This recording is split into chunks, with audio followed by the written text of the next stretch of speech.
Good morning po. My name is Casey from Rattler. Yes, Are you aware po lang, just now lang kasi si Mayor Vico Soto posted sa Facebook niya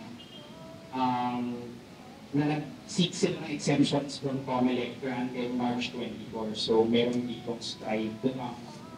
And then there's a list po para merong table of those specific programs na hihiningi ng exemption po ng Pasig LGU apparently before March 24. Ngayon, the request covers the exemption of the following. So mahabang listahan po ng mga items. Tapos by virtue of authority granted upon me under COMELEC Resolution 11060 as amended, the recommendation of the Law Department is hereby approved.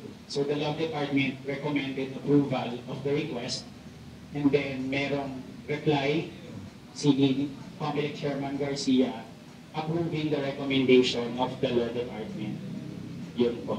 okay, so that should be a matter of defense. I-erase niya kung gano'n. And tingnan natin if that exemption is also a valid exemption.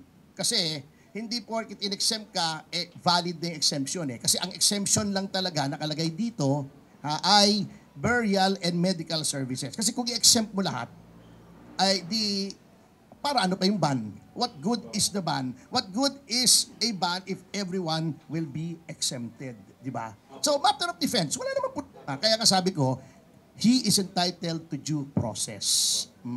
Were you aware po na Alin? nag-submit sila ng request for these exemptions? Hindi kami aware, but we are banking on the general provisions of the law na ang exempt lang talaga ay burial and medical expenses. Kaya nga, may proseso tayo.